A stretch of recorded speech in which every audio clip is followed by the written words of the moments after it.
Sampurasun Barai Cakra. Sebelum dongengnya dimulai, jangan lupa subscribe, tekan tombol lonceng, terus ditunggu juga nih like dan komennya.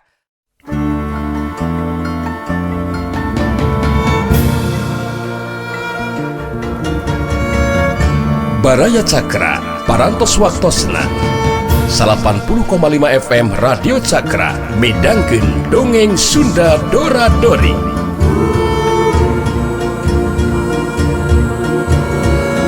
Simkuring sapara kanca ngahaturkeun wilujeng ngadangukeun.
Kasenangling harita terus ngaret ka tukang.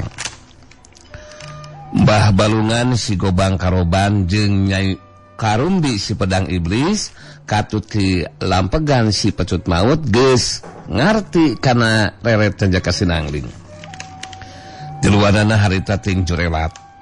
Saterusna marancuh dina tangtunganana dihareupeun Mbah Buyut Piku Sarenggi. Sedengkeun Jaka Kasenangling jeung ayu manganti rada mundur ka tukang. Mbah Balungan si Gobang Karoban neuteuf seukeut ka Mbah Wiku Sarenggi balitus carita. Dewek Mbah Balungan ye. Si Gobang Karoban geus sayaga diri pikeun ngayunan si laing Wiku Sarenggi. Nyai Harumbi si Pedang Iblis milu nyamungan caritaan Mbah Balungan. Harita nyarita ditujukan ke Mbah Buyut Piku Sarenggi. Kuring Harumbi sepedang iblis ge geus boga tekad anu sarua. Pikeun tarung ngayun Andika Piku Sarenggi. Dilampegan si Pecut Maut ge sarua. Harita milu nyarita ditujukan ke Mbah Buyut Piku Sarenggi. Bener deweke lampegan si Pecut Maut ye. Memang ngarasa penasaran hayang ngabuktikeun kahebatan kakuatan ilmu si laing Piku Sarenggi. Mbah Buyut Piku Sarenggi bari ngabagikeun paneuteup-na katul urang lawana. Harita dina sikapna anu bangun nganggap enteng katul urang lawana terus nyarita.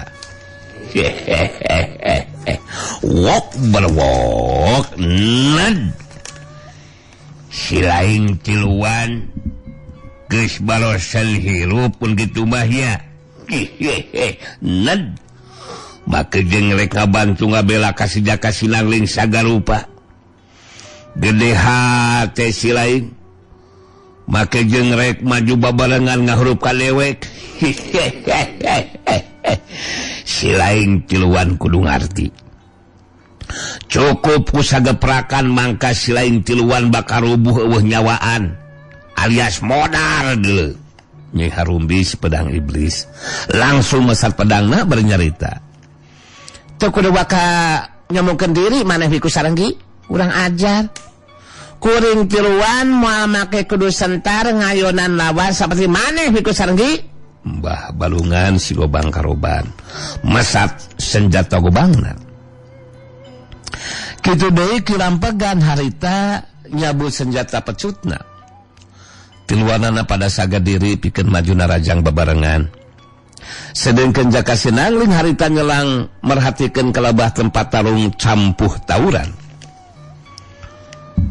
Barang ningali aya manganti anu jadi pamajikanna keur tarung ngayunan tilu urang lawan, harita Jaka Kasenangling jadi kageteun sabab kemampuan ilmu silat ayu manganti jadi robah. Ilmu silatnya jadi leuwih ngaronjat jeung hebat. ngayunan tel urang lawan ukurku sababaraga peraka langsung bisa ngarubuhkeun anu jelawan ngarubuhkeun tel urang lawana ngan saukur ngagunakeun popongkol nu dijadikeun senjata tapi setiap popongkolna bantrok jeung pakarang atawa senjata lawan langsung pada parotong jadi dua bagian. Tapi jaka Sinangling teu bisa lila merhatikeun kalebah ayumbangan ti anu keur kalibet dina tarung campuh tawuran. Kitu teh sabab harita ngadenge Mbah Buyut Wiku Sarenggi anu menta ditarajang ku til urang lawana.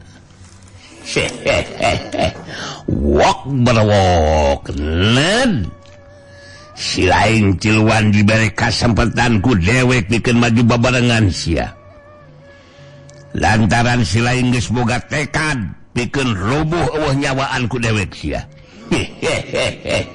wok berwok hasok si lain sia maju narajang langsung gunakeun jurus pamungkas jeung kakuatan tenaga lapisan anu sapinuhna deuleu. Sangkan si lain tiluan teu panasaran dina mangsana modar.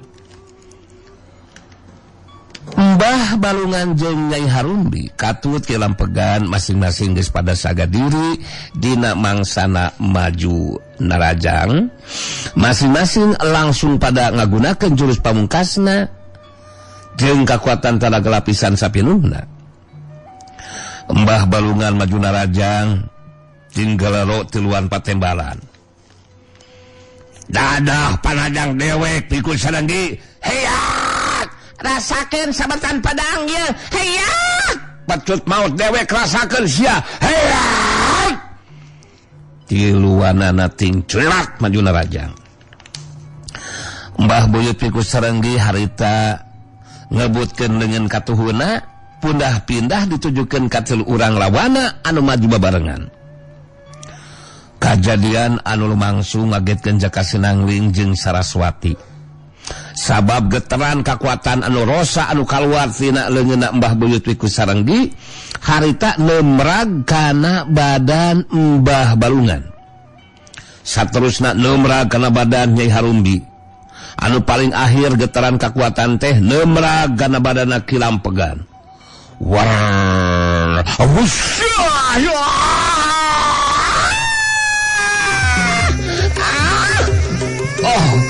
buat aja Mbah Balungan ngagero panjang barinya jengkang oleh abgat tukang langsung rubuh maring lemah. Getaran kekuatan rosa nemrag kana badan Nyai Harumbi. War wush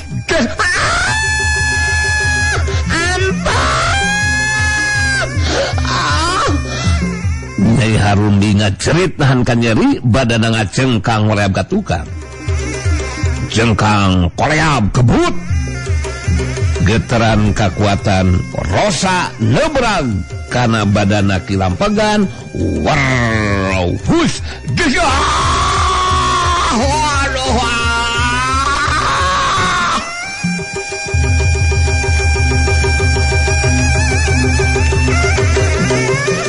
Kilampegan sepecut maut ngagero panjang nahan kan nyeri bari ngajengkang oleh abgat tukang.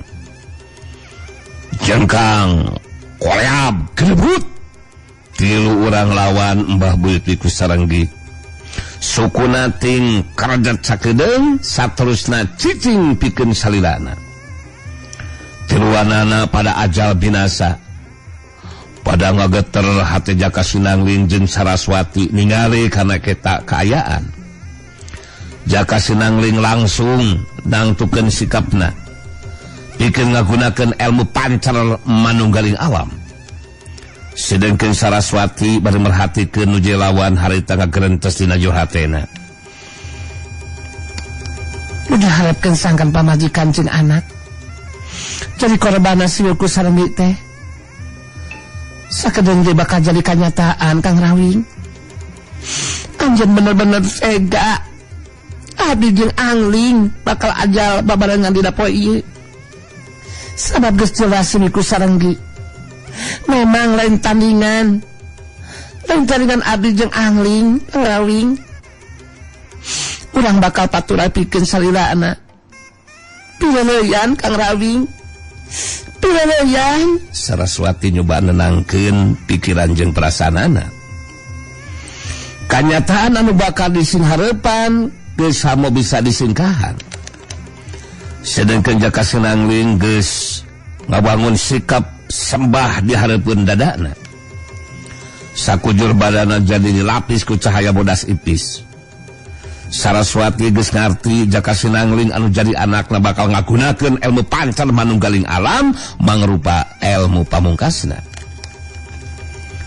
Mbah Buyut ku Sarenggi anu geus ngabuktikeun caritaanana ku sakali geprakan bakal mampu ngabinasakeun tilu urang lawanan. Harita ngabagikeun paneutupna ka Jaka Sinangling jeung Saraswati bersus nyarita. Wok berwok teu make leg. Ka Bandungan ku Silaing duaan. Kumaha kahebatan kakuatan ilmu dewek deuleu. Cukup ku sageprakan tilu lawan dewek langsung celengker nyawaan. Atuh da bongan. Sakedeung deui giliran Silaing duaan anu bakal ngaranna Nasib Nu Salua deuleu sia. Harita Jaka Sinangling mah geus teu malirekana caritan Mbah Buyut ku Sarenggi. Da puguh keur musirkeun kakuatan batina pikeun ngagunakeun ilmu pancar manunggaling alam. Saraswati malas teteupan ka anu jadi lawan. Dina sikapna anu tandes terus nyarita. Kakuatan ilmu Andika memang hebat Mbah Wiku. Bisa jadi eta caritan Andika teh bakal jadi kenyataan. Tapi keur kuring muarek ngejat ninggalkeun tempat. Sabab kuring memang geus nekadkeun pikeun upaya sakuatan naga ngabela diri. Mungkin akhirna kudu nyorang ajal pati taya bayana keur kuring mah. Sabab keur kuring duaan muarek risiko pati rempan ku ajal Mbah Wiku. Salaki Silaing Silawing tetela leutik beurih geuningan Saraswati. Kalaka ngajurungkeun Silaing jeung anak napikeun ngalawanan dewek. Wok berwok makin. Mun kitu mah naon hebatna ilmu Silawing. Kalaka ngasongkeun Silaing geuning. Sina modal ku dengan dewek. Mbah Buyut ku Sarenggi terus ngaret ka lebah Jaka Sinangling anu keur ngabangun sembah hareupeun dada bari peureum. Cahaya ipis anu ngalapis sakujur badana jadi ngandelan. Anu saterusna eta cahaya bodas teh jadi ngabuleun dua dampalkeun Jaka Sinangling anu ngabangun sembah teh. Mbah Buyut ku Sarenggi bisa ngarti Jaka Sinangling bakal ngagunakeun ilmu andalanana. Wok berwok ned. Si aing rek ngagunakeun ilmu nanahaon Jaka Sinangling. Rek ngagunakeun ilmu nanahaon oge tetep si lain tandingan dewek deuleu sia. Si lain kudu ngarti kakuatan ilmu dewek. Kakuatan ilmu dewek tingkat dewa anu digunakeun ku dewek moal aya bandinganana. Geus moal aya nu bakal mampu nandingan deuleu sia. Jadi hasok Silaing maju narajang Jaka Sinangling. Jaka Sinangling bentak lalaunan. Bari terus ngajawab ditujukeun ka Mbah Buyut ku Sarenggi. Kuring muarek maju narajang Mbah Wiku. Leuwih hade Andika nu maju narajang. Jadi Silaing anu hayang ditarajang ku dewek teh nya. Wok berwok ned. Paminta Silaing bakal dicumponan ku dewek sia Jaka Sinangling. Mbah Buyut ku Sarenggi sayaga diri pikeun ngebutkeun leungeun katuhuna ditujukeun ka Jaka Sinangling. Sedengkeun Saraswati geus tatan-tatan di mana Mbah Buyut Wiku Sarenggi ngebutkeun dengan katuhuna ditujukeun ka Jaka Sinangling. Mangka dirina bakal maju narajang metakeun senjata pedangna. Mbah Buyut Wiku Sarenggi bari ngebutkeun leungeun katuhuna ditujukeun ka Jaka Sinangling nyarita samunga gelo. Loboh silain Jaka Sinangling.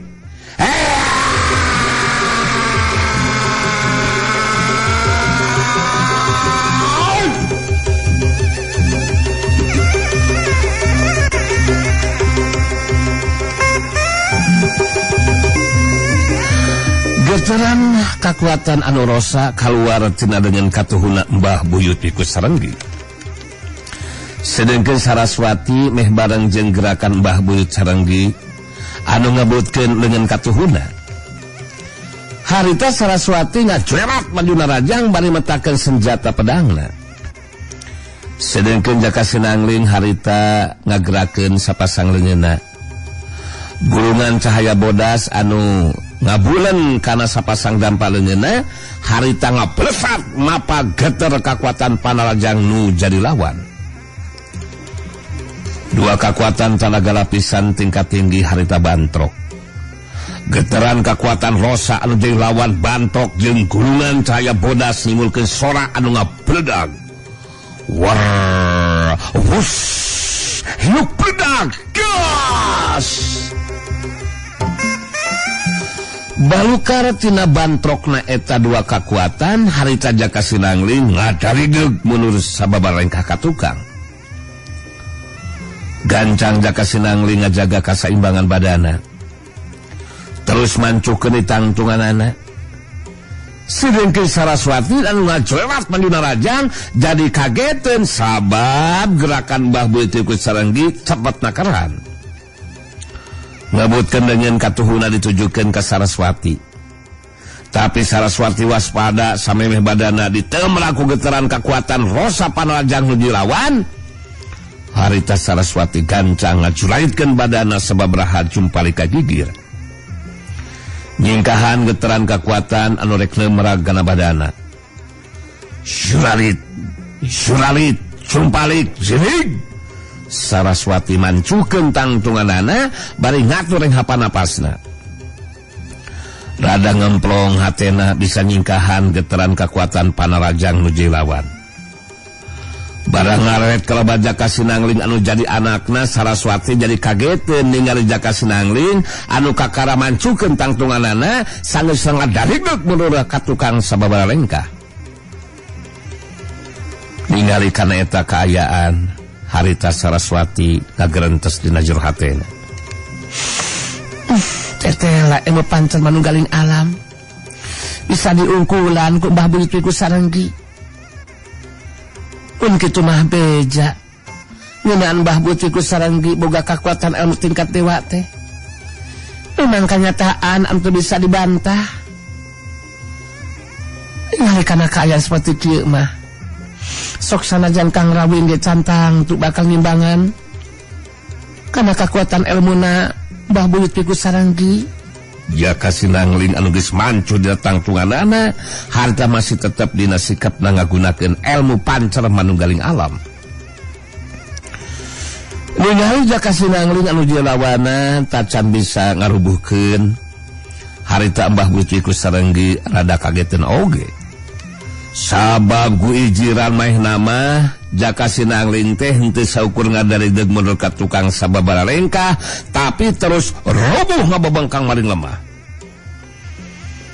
Mbah Buyut Wiku Sarenggi neuteuf seukeut ka Jaka Sinangling bari nyarita.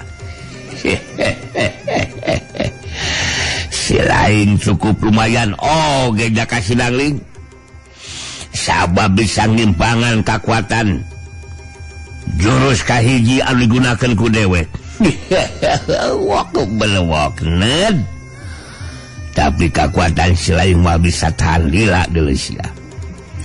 Sabab dewek masih bakal ngagunakeun jurus anu kadua. Sanajan si lain bisa ngagunakeun kekuatan gulungan cahaya bodas anu ngapuleun dampal leungeun si lain. Eta kekuatan mual aya hartina pikeun dewek Jaka Sinangling. Wok berwok. Mbah Buyut Piku Sarenggi numpangkeun heula dampaleungeunna. Dampaleungeun katuhuna kana dadaken cahana. Geus kitu terus ngebutkeun dengan katuhuna ditujukeun ka Jaka Sinangling bari nyarita semu anu ngagero. Rasakeun lulus kadua dewek Jaka Sinangling. Rawuh sia.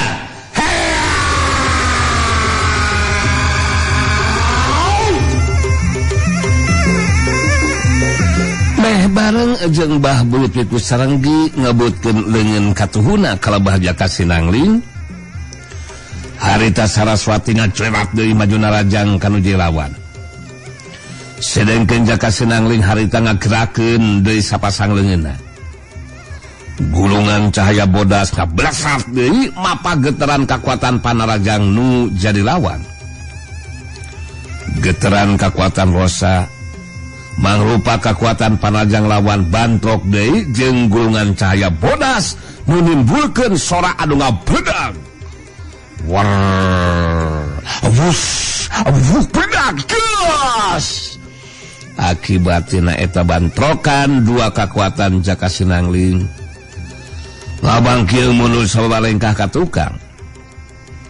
Sedengkeun Mbah Buyut Piku Sarenggi ngebutkeun deui leungeun katuhuna ditujukeun ka Saraswati anu majuna rajang. Pikeun nyingkahan geteran kekuatan Rosa anu rek nemeragana dadana.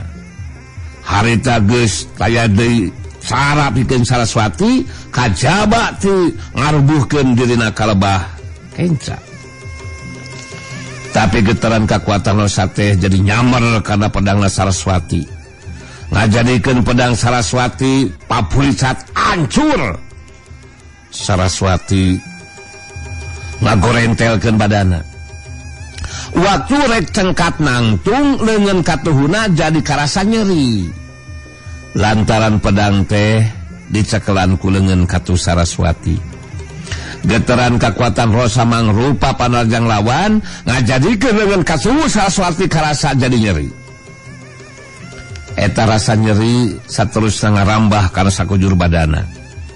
Anu paling akhir ngarambah kana sirahna ditinggalian jaitu parugu. Lumpuruk Saraswati rubuh dina kayaan teu inget di bumi alam. Sedengkeun Jaka Sinangling anu ngabangkil menulis sababalengkah ka tukang masih bisa ngajaga kasaimbangan badana. Bangkil darig deug laneg Jaka Sinangling mancuh dina tangtunganana. Sok sanajan Jaka Sinangling masih bisa mancuhkeun tangtunganana, tapi mimiti karasa ku Jaka Sinangling karasa nyeri sakujur badana. Barang ngareret ka tempatna Saraswati anu jadi indungna. Jaka Sinangling jadi kaget ningali kaya Saraswati anu geus rubuh. Jaka Sinangling meh we ebat teu bisa musirkeun pikiranana ningali kaya anu jadi indung saperti kitu. Sedengkeun Mbah Buyut Piku Sarenggi musirkeun paneuteup ka Jaka Sinangling bertus carita. Wok balawok ned si Saraswati indung silaing geus dirubuhkeun ku dewek Jaka Sinangling. Sanajan silaing masih kena bisa nahan, cacan bisa dirubuhkeun. Tapi dina akhirna mah silaing tetep bakal binasa ku leungeun dewek Jaka Sinangling. Wok balawok tu makin jurus katilu anu bakal digunakan ku dewek dipastikan bakal mampu ngabinasakeun silaing Jaka Sinangling. Jaka Sinangling teu malire kana carita anu dilawan. Harita Jaka Sinangling musirkeun pikiran jeung kakuatan batina pikeun anu katelu kalina ngagunakeun deui ilmu pancar manunggaling alam pikeun ngimbangan getaran kakuatan rosa mangrupa kakuatan panalajang nu jadi lawan. Mbah Buyut Wiku Sarenggi ngangkat heula leungeun katuhuna ka luhur. Geus kitu leungeun katuhuna diturunkeun satosna dikabutkeun ditujukeun ka lebah Jaka Sinangling bari nyarita semu anu gero. Rasakeun Gusti Laing kakuatan jurus katul dewek Jaka Sinangling molar sia.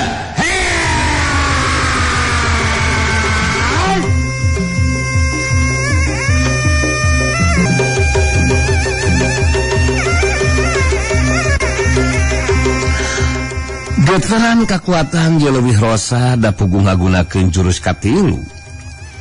Sedengkeun Jaka Sinangling harita ngagerakeun di sapasang leungeunna. Gulungan cahaya bodas kablesat deui mapa getaran kekuatan nuju lawan. Pikeun anu katilu kalina getaran kekuatan rosa bantlok jeung gulungan cahaya bodas. Nimbulkeun dua sora anu ngabledag. Wah, wus bledag.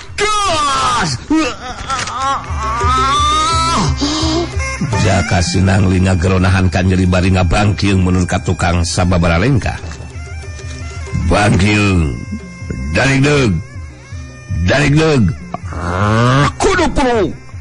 Jaka Sinangling ngudupruk terus deku geus teu bisa cangkat dinangtung. Sakujur badana karasan ngaleri. Mbah Buyut Wiku Sarenggi kageteun oge sabab anu jilawan masih bisa dilumpuhkeun dina kayaan acal binasa. Bari marhatikeun ka Jaka Sinangling harita Mbah Buyut Wiku Sarenggi ngakeurendeng ngomong sorangan. Wok berwok. Kakuatan daya tahan badan si Jaka Sinangling hebat oge. Kakuatan panajang jurus katilu anu digunakeun ku aing masih keneh tacan mampu ngabinasakeun manehna. Tapi kayaan si Jaka Sinangling geus ripuh, geus ngudupruk deku, geus moal mampu neruskeun tarungna. Kulit tarajang anu kadua kalina ieu ngagunakeun jurus anu katilu mun kaya kieu mah ieu. Tapi teu kuhan teu geuningan. Disangka ieu mah